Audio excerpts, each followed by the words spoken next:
It always begins with a quiet sentence, so quiet, it almost doesn't feel like the beginning of anything at all. I thought I had more time. That's what Harold whispered, his eyes fixed on the hospital clock like it had betrayed him. The minute hand ticked forward, indifferent. Harold was 81. Once the CEO of a major logistics firm, a man who used to stride into boardrooms with the gravity of a general. But now he sat in silence, staring at the dust in the sunbeam cutting across his lap.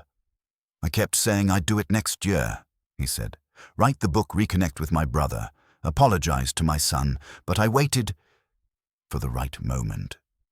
His voice cracked like old wood. What Harold didn't realize, what most of us don't, is that the right moment is often a mask. Not a real delay, but a disguise. A polished reason to avoid risk. Carl Jung called this the persona, the social mask we wear to fit into roles, to perform, to survive.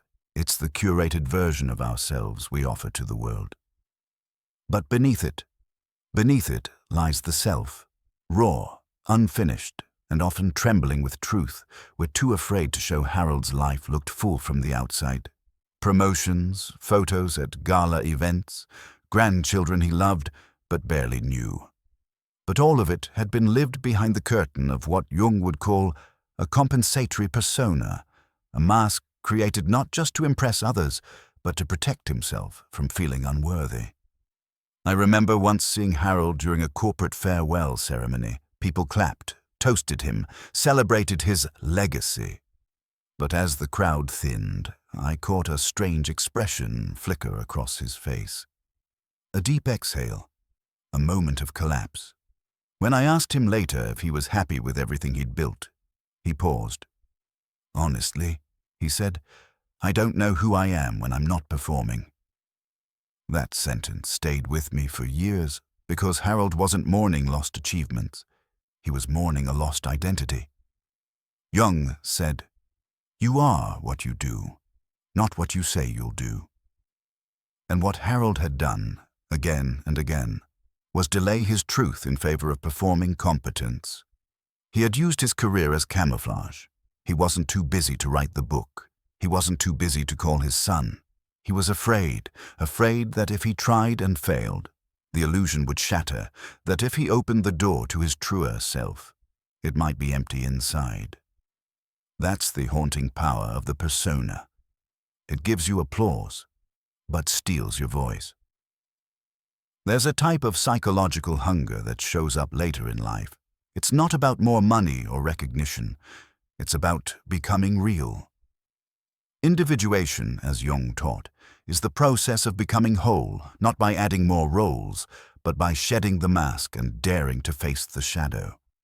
For Harold, the shadow was his own fear of inadequacy, disguised as discipline. He told himself he was waiting for the best time to create, to reconcile, to speak, but time was never the problem. Permission was. I once heard someone say, "The scariest day of your life isn't when the clock runs out, it's when you realize you never started." That's what Harold faced. Not death, but the unshakable truth that he'd spent his life rehearsing instead of living, the books unwritten, the forgiveness unspoken, the laughter withheld, not because of circumstance, but because the persona told him to wait. And now all that remained was silence and that one whisper, "I thought I had more time." Have you ever noticed someone like this? Always preparing, but never starting? The mask is cleverer than we think. It doesn't hide in the shadows. It smiles in the spotlight. It tells you to wait, to prepare, to perfect. And then, maybe you'll be ready to show the world who you really are. But that promise is a trap. Carl Jung called it the persona, the socially acceptable version of ourselves, that we wear like a suit of armor, and like all armor, it's heavy, beautiful maybe, impressive, sure. But it dulls sensation, it muffles the soul's voice, and over time, we forget there's someone real underneath it. Harold was one of the sharpest minds in corporate America. On paper, a giant, speeches at conferences, a 5-floor office, photos with senators. But one afternoon, after a long keynote, his assistant stepped out to take a call, and Harold's mask cracked. He looked at me, exhausted, and said, "I don't know who I am when I'm not performing." The sentence didn't come from arrogance, it came from ache, from decades spent being exactly who everyone else wanted him to be. That moment stayed with me, because we assume that old age naturally brings self-knowledge. But that's only true if we've been living, not just role-playing. Harold's success was real, but so was his emptiness. His father had been a cold man. Praise was rare. So teenage Harold learned the code. Be impressive, and you might be loved. That's when the mask was born. It worked, but it cost him the ability to feel his own desires without shame. Jung warned us, the most terrifying thing is to accept oneself completely. That's the journey of individuation, breaking free from the mask to meet the full self, even the rejected parts. But Harold never made that journey. Because the persona doesn't just hide who we are, it protects us from the pain of who we fear we might be.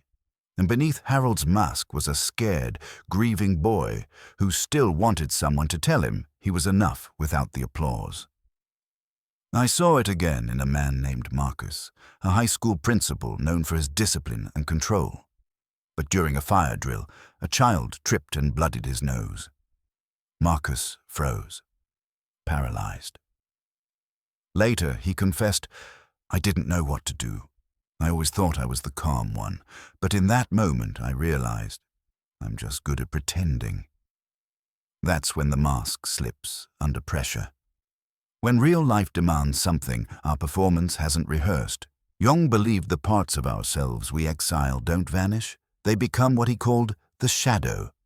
And when the persona and the shadow never meet, we live split lives, one for the world and one buried in silence. Harold's confession wasn't weakness, it was the beginning of truth. But by the time he said it, his hands trembled too much to write.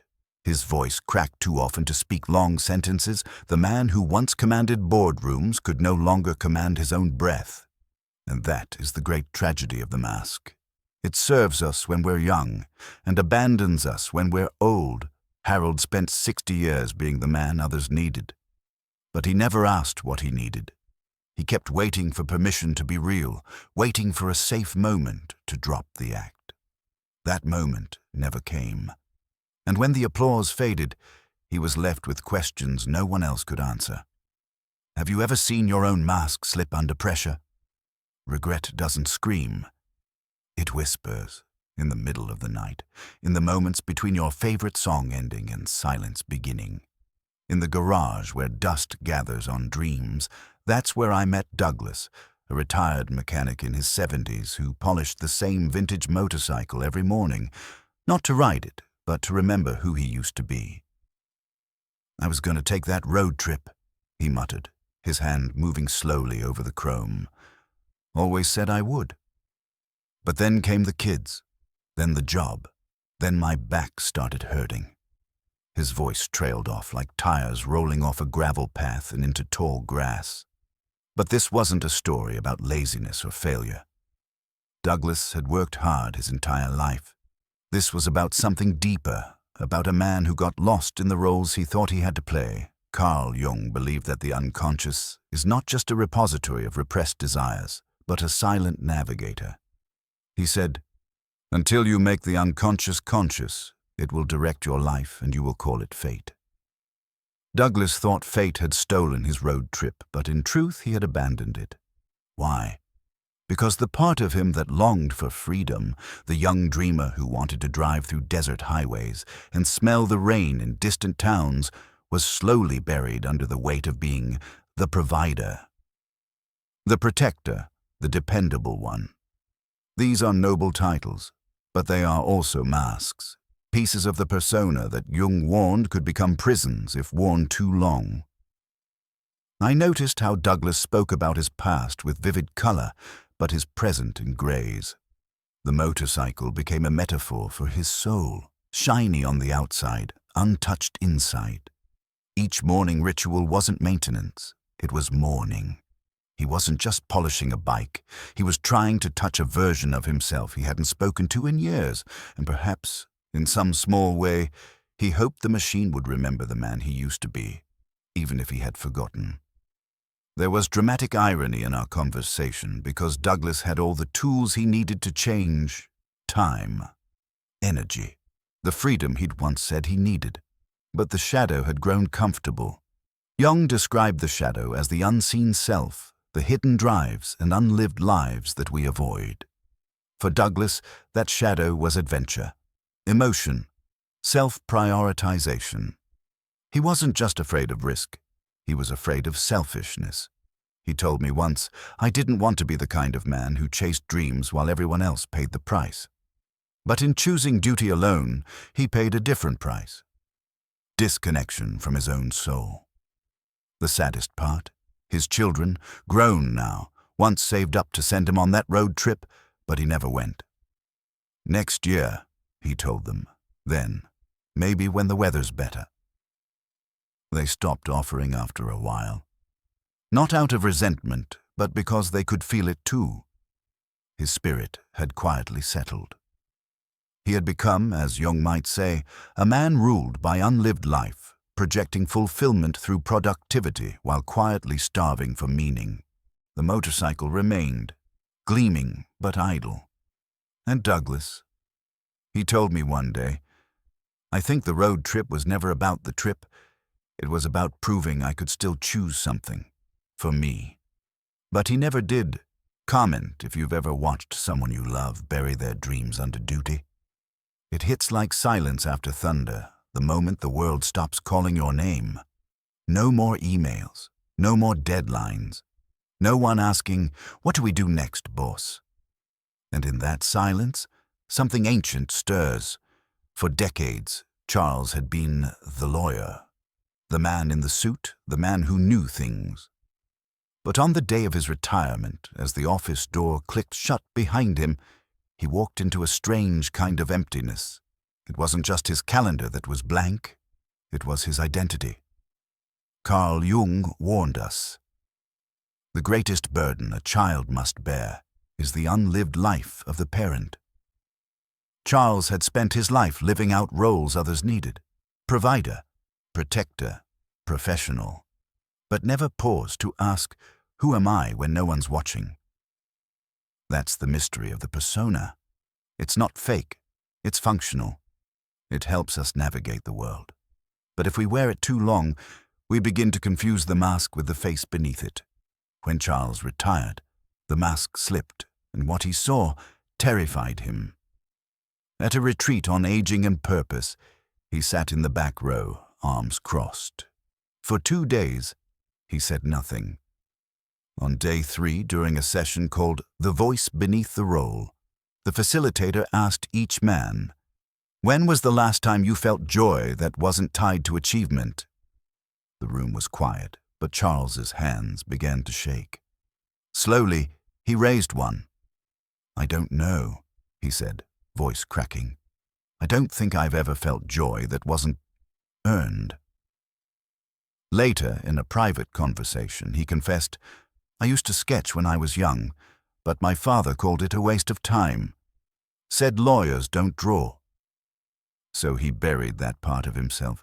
That inner artist became part of his shadow, the forgotten, dismissed self, Jung said, would always seek expression one way or another. For Charles, it emerged as chronic restlessness. Even in success, promotions never filled the hole. Because the one who needed to be seen wasn't the lawyer, it was the boy with the pencil. When he finally picked up a sketch pad again, he wept, not because of what he drew, but because of who he remembered. I was so busy building a life, he said, I forgot to live one. This is the crisis of individuation when the roles fall away, and all that's left is the self you postponed. The backstage silence isn't punishment, it's an invitation. Not to resume performance, but to meet yourself, perhaps for the first time. He broke down crying halfway through the retreat, not from sadness, but relief. For the first time, he wasn't pretending he was finally meeting himself.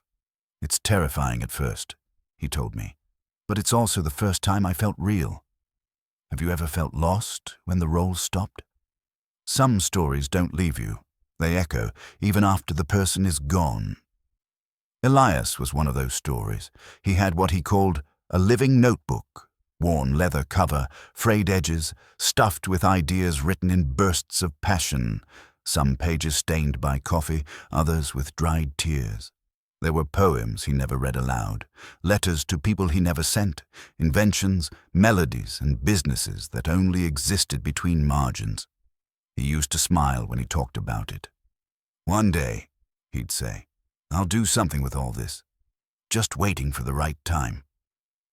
But the right time never came. When I met Elias, he was in his late 70s. Kind eyes. Slower now. The notebook was still by his side, except now. It was closed more often than not. He told me, "At first I thought I needed to wait until retirement, then until the kids were stable, then until I felt healthy again. But the waiting, it just kept moving the goalpost." It wasn't laziness, it was fear wearing a reasonable mask.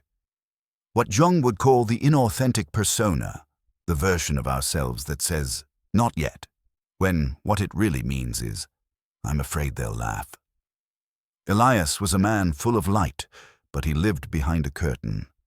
He spent a lifetime convincing himself that he had to earn the right to express what he loved, as if creativity or self-expression was a luxury reserved for someone bolder, braver, or already celebrated.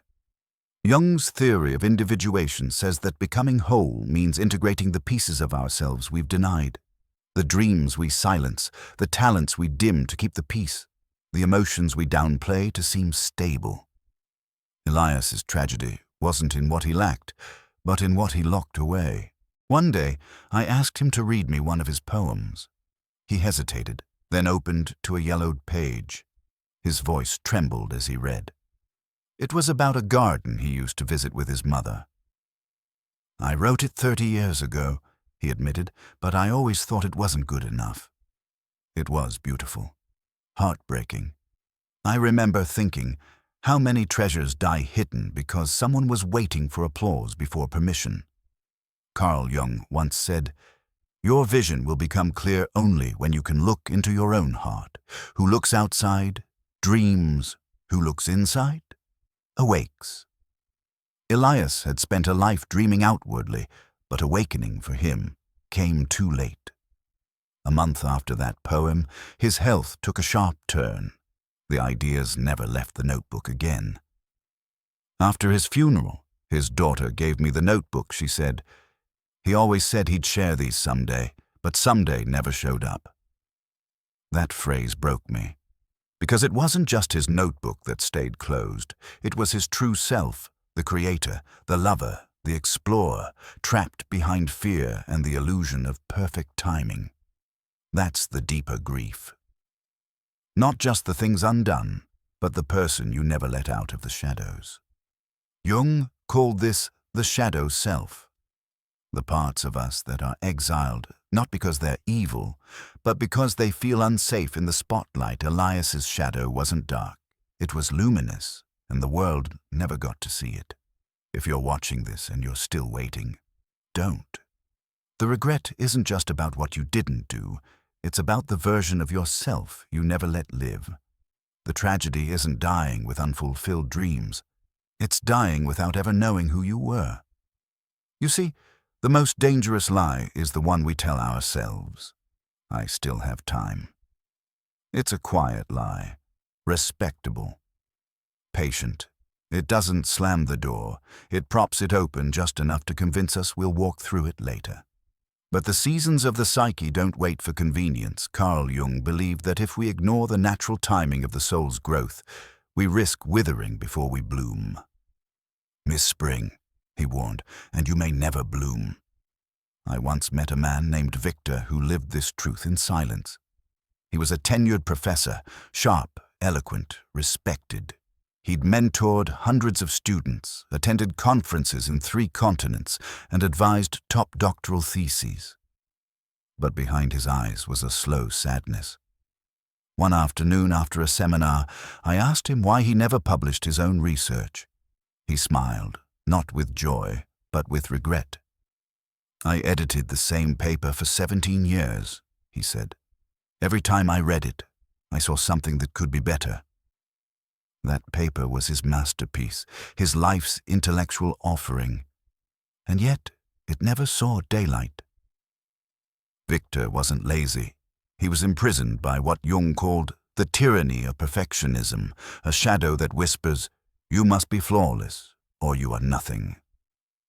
It's a voice that doesn't scream, it judges. Quietly, from within. The shadow isn't evil in appearance. It often dresses in ambition, in humility, even in excellence. But underneath, shame. Deep shame. The fear that if we reveal who we are, we'll be exposed as inadequate. So instead, we keep polishing the mask. Victor's persona, the public self he wore with grace, was the wise teacher, the careful thinker. But his true self, the curious creator who once wrote poetry in the margins of his lecture notes, who had a dream of sparking a new academic movement, that part of him withered under the weight of almost.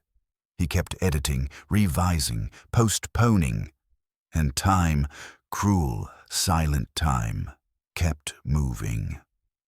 When I visited him months before his death, the manuscript still sat on his desk marked, highlighted, but unpublished. Jung said, "Your vision will become clear only when you can look into your own heart. Who looks outside, dreams. Who looks inside, awakens." But Victor never allowed himself to awaken fully, because that would have required showing the world a piece of his soul before it was perfect. The irony. What he feared would be rejected was the very thing his students would have cherished most, his raw, imperfect humanity. This isn't just Victor's story, it's the story of every person who delays out of fear, who hides their painting, their book, their song, their voice, because the mirror of the world might reflect something they're not ready to accept. We call it preparation, but often it's paralysis. Preparation without action is a mask we polish while the clock ticks behind us. And the cost? The cost is never just a missed opportunity. The cost is transformation denied, a self unrealized, a truth unspoken. Comment if you've ever met someone so gifted, but too afraid to share it. Most people think the greatest cost of waiting is lost time, but that's not true. The real cost, the hidden cost, is lost transformation. A version of you was supposed to emerge, not through comfort, but through confrontation. And when you keep delaying the hard conversations, the buried dreams, the emotional truth, that version never arrives. Carl Jung said, "The privilege of a lifetime is to become who you truly are." But few realize that privilege has an expiration date, not because the soul dies, but because the window to become whole slowly closes while we wait for the right moment. I remember a man named Franklin, a widower in his late 70s, whose story stays with me. He came to a grief support group I was observing. Everyone else shared stories of loss, memory, and acceptance, but Franklin sat quietly, gripping the arm of his chair like he was bracing against something deeper than grief. When it was his turn, he didn't speak at first, just reached into his pocket and pulled out a worn photo. His wife, laughing, eyes closed, caught mid-smile. "I never told her," he finally whispered, not in the way she needed. He wasn't talking about infidelity or cruelty. No, his regret was emotional silence. "I showed up every day, paid the bills, sat beside her at every doctor's visit, but I never said the words. Not really. I thought she knew. I thought presence was enough. But now I talk to her photo, and it doesn't talk back. There was no dramatic backstory, no betrayal, just a man who mistook duty for connection, performance for presence. Jung believed that the ego, the mask we build to function in society, often keeps us from emotional truth. For Franklin, the ego whispered, You're a good husband because you stay. But his deeper self, the soul, was longing to say more, to be vulnerable, to risk exposure. But the moment never came, and now it never would. Jung called this kind of loss a failure of individuation. The journey toward wholeness requires the courage to integrate what we've avoided. Emotion, softness, longing, even helplessness. It's not about breaking down, it's about breaking open. Franklin's transformation, his moment of soul-level truth, arrived only after death made silence permanent. That's the tragedy. He had the capacity to become a different man all along, but the role he played, the strong, silent provider, never allowed the full self to step forward. There's dramatic irony in his story, because the thing he feared, that vulnerability would make him weak, is what would have made him whole. Jung warned us, people will do anything, no matter how absurd, to avoid facing their own soul. Franklin's soul didn't want more time. It wanted to be seen, and he realized too late that his wife had spent years waiting for a deeper connection he didn't know how to give. I often wonder how many others are like him, standing in front of people they love, physically present but emotionally absent, saying they'll open up when the moment is right. Not realizing that moment rarely arrives, gift-wrapped. You have to create it. And sometimes the only thing standing between your truth and your transformation is a sentence you are too proud or too afraid to say. So let me ask you something. Have you ever realized too late that someone needed more from you than you knew how to give? Some roles aren't chosen, they're inherited. Not because we want them, but because no one else could carry the weight. And by the time we realize that weight is crushing us, it's already shaped who we think we are. That's the trap Julius fell into. An accountant in his 70s, he lived his entire life under the title, the responsible one. From the age of 15, he was the family's rock. When his father walked out, Julius stepped in, paid the bills, held his mother's hand at her chemo appointments, covered his siblings' tuition with his first real paycheck. He wore his selflessness like a badge.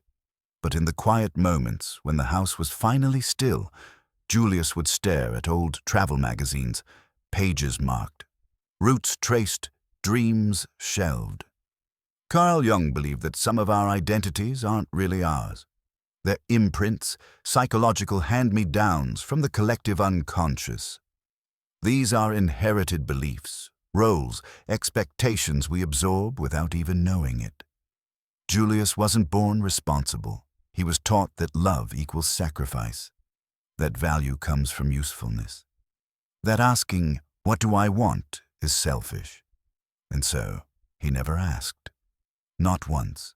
The persona Julius presented, dependable, logical, calm, was a mask forged in fire. But beneath it, a man suffocating under years of emotional repression. Jung would say he hadn't individuated. He had simply followed a script. He lived not from his soul, but from his survival. Dramatic irony creeps in here. Everyone praised him for being so grounded, but that praise became a prison. Because if he ever broke routine, if he ever chose himself, he feared he'd disappoint everyone who leaned on him. I remember one conversation in particular. He said, "I always thought I had to earn my right to joy, like joy was something I had to justify." That sentence stayed with me because it revealed the shadow that had followed him for decades, the hidden belief that his needs didn't matter. Jung said, "Nothing has a stronger influence psychologically on their environment and especially on their children than the unlived life of the parent." Julius never had children, but he left behind a lineage of sacrifice, of silence, of postponed dreams. And those patterns, if unexamined, pass on. But something shifted in his 70s. His doctor warned him that his blood pressure was rising, and for the first time in decades, Julius had to stop, to rest. And in that pause, something unfamiliar bubbled up. A question he'd never dared ask. What do I want, even if no one else approves? That question cracked the mask. He bought a used camera, nothing fancy, just enough to learn. He started photographing birds in the local park, then trains, then mountains, then borders. By 74, he had visited 6 countries. "I don't tell people where I go anymore," he said once, laughing. "They wouldn't recognize this version of me." But he did. He recognized himself finally. The tragedy isn't that Julius waited so long. It's that for most of his life, he thought waiting was noble, that sacrificing the self was synonymous with being good. But wholeness, Jung taught, isn't built on denial. It's built on integration, on reclaiming the parts of us we lost in the name of loyalty. Julius didn't stop being kind. He simply started being kind to himself too. The most haunting part? Julius said his mother used to paint before the family fell apart, but she never touched a brush again. When he sent her one of his photographs, an image of a cracked church window in Portugal, she called him crying, "That window," she said, "looks like it's breaking and healing at the same time." Maybe that's what individuation looks like. Breaking, then healing, then seeing yourself, perhaps for the first time. Have you ever followed a script so long you forgot it was never your story? The real tragedy of waiting is not in the moment it ends, but in all the moments it quietly steals, you don't hear it leave. There's no warning, no dramatic music to mark the loss. Just silence. And in that silence, something essential fades. The chance to become who you were meant to be. Carl Jung once said, "There is no coming to consciousness without pain." He wasn't being dramatic. He was being honest. The journey to authenticity isn't a peaceful stroll through sunshine and applause. It's a reckoning, a shattering, a breaking of illusions that have kept us safe but small. Because the persona, the mask we wear for the world, doesn't crack gently, it splinters. And what leaks out isn't always graceful. I remember Bernard. He was the kind of man others leaned on, the kind of man you never imagined collapsing stoic. Solid. The strong one. That's what people called him. Even at his wife's funeral, he didn't cry. He shook hands. Nodded politely, accepted casseroles and condolences like a wall in a storm. But walls weren't meant to grieve. And Bernard, he wasn't a wall. He was a man who had never been taught how to break. 3 weeks after the funeral, he showed up to a grief support group. Not to talk, just to sit in the back. He didn't speak the first night or the second, but on the third, something gave way. Someone mentioned the scent of their partner's perfume lingering on a pillow. Bernard flinched, then whispered, "I can still smell her shampoo in the closet." His voice cracked. His jaw trembled. And just like that, the dam burst. He cried for 40 minutes straight. What shattered wasn't just grief. It was the myth he had lived his whole life, that strength meant silence, that love meant provision, that masculinity meant never needing help. Jung called this the shadow, the repressed self, full of emotions we're taught to bury. For Bernard, the shadow was grief, vulnerability, tenderness, all of which had been suffocated under decades of pretending to be unshakable. Afterward, he said something I'll never forget. "I spent my whole life trying to be strong. Turns out I was strongest when I finally let go." He didn't stop there. Bernard began volunteering at the same center, guiding newly grieving men just like him, through their first tears. He held space for their silence until it cracked. He translated pain into presence. Over time, he became what Jung might call the wise old man archetype, a figure who, having faced his shadow, returns to guide others toward their own truth. But it's important to understand this. Bernard's journey didn't begin in the spotlight. There was no applause, no clarity, just a trembling man alone in a room, finally choosing to feel. That's what makes this so tragic, because there are countless Bernards in the world. Men who wear their masks too long, men who confuse numbness for strength, denial for duty. They wait for a signal, a sign, a safe moment to feel. But life doesn't send signals, it sends losses. And by the time they break, the people they wanted to open up to are sometimes already gone. The world teaches us to pretend, but Jung teaches us to confront. He reminds us that facing the pain is the only way to transform it. The persona may protect us, but it also imprisons us, and when we wait too long to take it off, we risk becoming strangers to our own souls. So the next time you see someone holding it together too tightly, someone who hasn't cried in years, someone who says, "I'm fine," through gritted teeth, don't be fooled. Stillness isn't always peace. Sometimes it's just fear wearing a strong face. Bernard's story wasn't about weakness, it was about awakening. A late one, yes, but real. And that's the key to all of this. It's never too late to stop performing and start becoming. The moment you stop pretending to be strong is often the moment you become unbreakable. There are few regrets heavier than the weight of a word never spoken, especially when the silence outlives the person it was meant for. That's what happened to Edwin, a retired contractor known around his small town as the Fixer. He could mend leaky roofs, rebuild walls after storms, and even repair crumbling staircases with nothing more than a glance and a hammer. But there was one fracture he never touched, the rift between him and his younger brother, Wallace.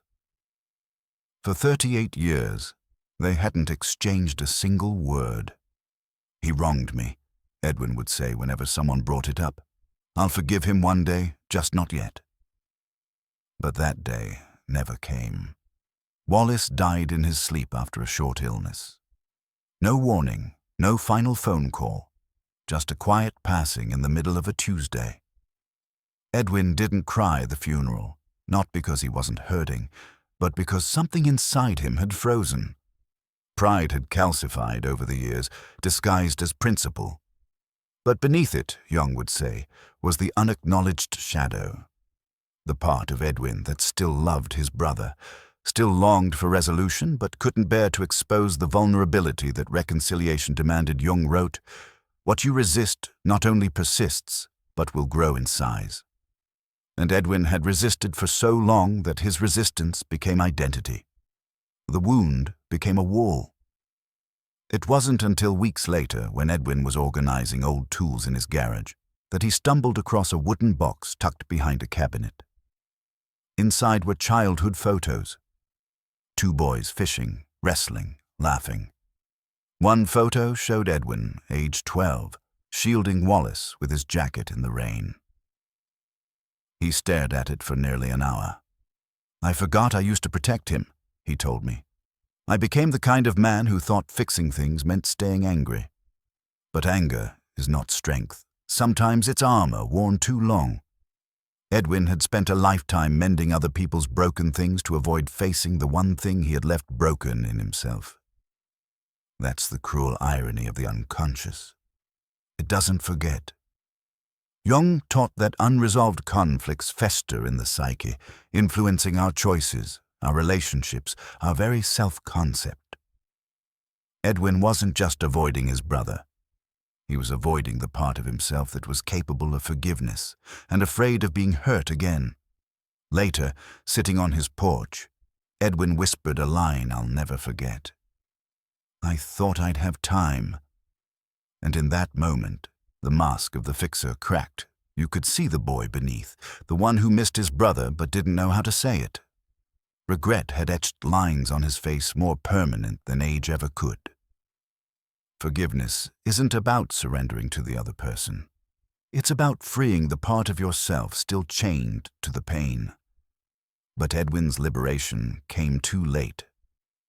His story is a haunting reminder that the wounds we leave unattended will one day echo in our silence. Because the truth is, not all broken bridges can wait. Have you ever let pride rob you of a goodbye that mattered more than you admitted? How many men do you know still wear armor that no longer protects, but only hides? There's a certain silence that follows a man who's spent his life hiding behind strength. You can hear it in the way he exhales when no one's watching. That's how Arnold breathed. A decorated military officer known for discipline, precision, and command. Yet when he sat across from me at that retreat center, he looked like a man carrying a secret too heavy for the uniform. "I used to write poems," he confessed, almost whispering. "In my 20s, I filled journals, but I burned them, thought they made me weak." His voice cracked, not from age, but from something far older, suppressed emotion. Carl Jung called this the anima, the inner feminine part of the male psyche. It's the source of creativity, vulnerability, and intuition. Not feminine in a gendered way, but in essence, a counterbalance to the structured, rigid masculine we often glorify. Society teaches men early on to suppress it. Be strong, be stoic, don't feel too much. And so, men like Arnold learn to wear armor long after the war ends. Jung wrote, "The possession of an anima means a man has a soul. But what happens when that soul is buried beneath medals and silence?" Arnold's story didn't start with fire. It started with fear. Fear of being seen as soft, fear of being judged. So he projected his shame onto others. He mocked his son's interest in painting, rolled his eyes at music, and scoffed at emotional types. He wasn't cruel, just disconnected from himself. What Jung called the shadow had taken over, the buried, rejected parts of the self that, when left unacknowledged, begin to control us from the dark. It wasn't until Arnold turned 81 that the walls began to crack. After his wife passed, he found one of her old keepsake boxes. Inside, a single poem, his poem from decades ago. She had saved it. That moment shattered him. "She kept it all those years," he said, eyes wet. "I thought it was weakness. She thought it was beauty." That's the tragic irony of the persona. It hides the very part of us others may need most. He began writing again, quietly, late at night. Pages stained not just with ink, but with decades of unlived emotion. He wrote about the battlefield, but also about love, about sunsets, about regret, about the boy inside the soldier. His son found the poems after Arnold's death. At the funeral, he read one aloud. Grown men cried. Not because the poem was perfect, but because it was real, unfiltered, human. This is the cost of repression, a life edited for applause. Rather than truth, Jung believed the second half of life must be devoted to wholeness, not success, not approval. And wholeness requires reclaiming what we buried. For Arnold, it was softness. For others, it might be play, rest, even joy. The armor we wear may have once protected us, but at some point, it becomes a cage. I've met dozens of men like Arnold, men who laughed too loud, led too hard, worked too much. And underneath, a poet, an artist, a dreamer. But they were told early on that to be loved, they must be strong, that to be safe, they must be invulnerable. So they hid their tenderness like contraband. Yet Jung reminds us, what you resist persists. And that resistance becomes a quiet ache that surfaces in late-night regrets, in strained relationships, in the inability to cry when crying would save you. There's something haunting about meeting a man who only found himself at the edge of his life.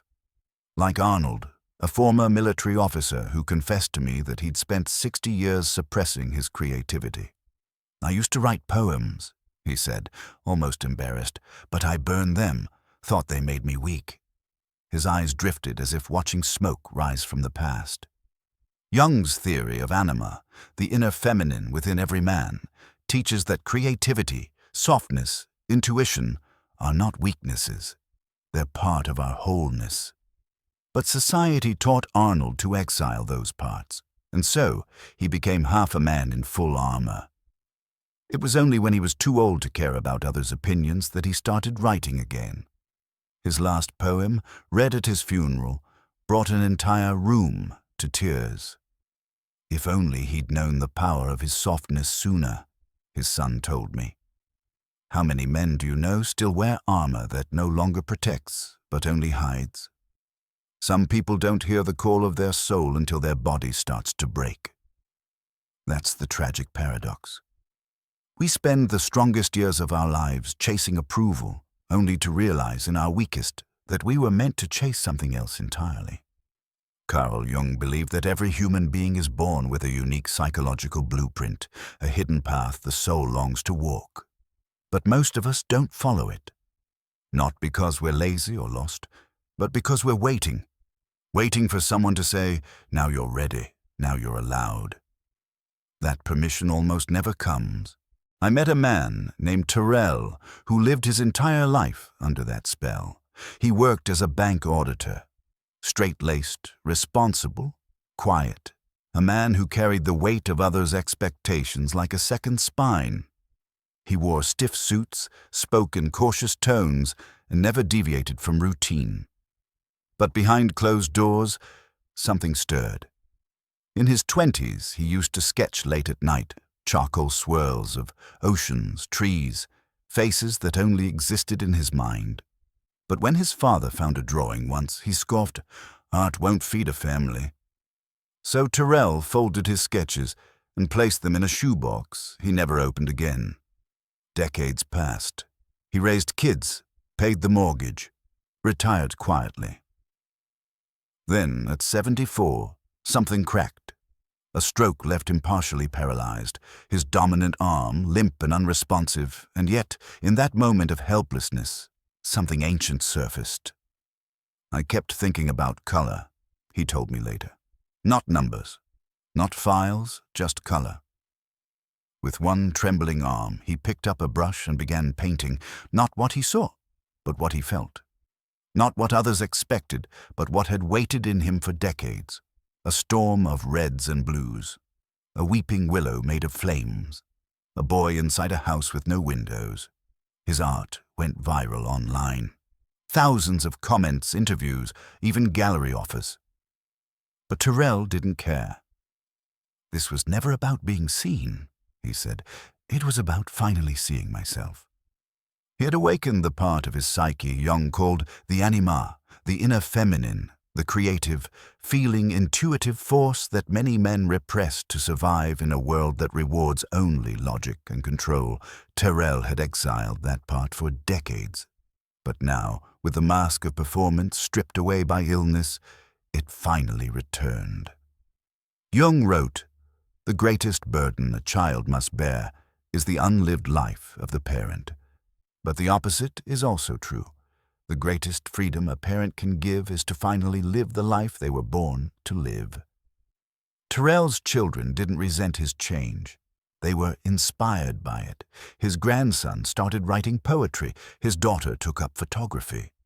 Sometimes it only takes one soul to rise into its pattern, for others to remember theirs. So why do we wait? Why do we hand over the keys to our own expression until our bodies break or our time runs out? Because we've been taught that living for ourselves is selfish. But Jung would argue the opposite. Individuation, the process of becoming your true self, is not selfish, it's sacred. It's what makes us whole. It's what allows us to finally stop performing and start existing. So if you're standing at the edge of a dream, wondering if you're good enough, old enough, trained enough, remember Terrell. Remember the brush he lifted with the only arm he had left. He didn't wait for applause. He didn't wait for perfect health. He simply started. "This was never about being seen," he told me. "It was about finally seeing myself." That is the essence of individuation, returning to the soul's pattern before the world told you who to be. Are you still waiting for someone to say you're allowed to begin? It doesn't start with disaster. It starts with delay. One small postponement. One, "I'll do it after the holidays." One, "When I'm ready." That's the trap. The quiet one. The one that wears productivity like a disguise. And before you know it, years have passed. The world changed, but you didn't. The scariest regret isn't about failure. It's about never having started, Carl Jung warned us. The most terrifying thing is to accept oneself completely. Why terrifying? Because it requires removing the mask of postponement and standing bare before our own unlived potential, not what others see, but what we know has been hidden. That's why the right time is so seductive. It gives us an excuse to stay safe. But safety is not where the soul lives. I once met a man named Reuben at a hospice poetry circle. He was 89. He didn't speak for the first few sessions, just listened until one day he asked if he could share a poem. When he stood up, his voice was shaking. He read a piece called Blueprints, about a boat he had once dreamed of building with his father. The dream delayed until both hands gave way to arthritis and memory loss stole the design. I thought I had time, he whispered when he sat down. But it was the fear, not time, that won. Reuben's story isn't rare. It's everywhere. The entrepreneur who never launched, the teacher who never wrote her book, the father who never said what needed saying. They're haunted not by what went wrong, but by what never got the chance to go right. Jung would say they remained unconscious of their true will. Their individuation, the process of becoming whole, was paused so long they mistook the pause for their identity. Waiting is often praised in society as patience. But what if it's paralysis? What if the stillness isn't peaceful, but petrified?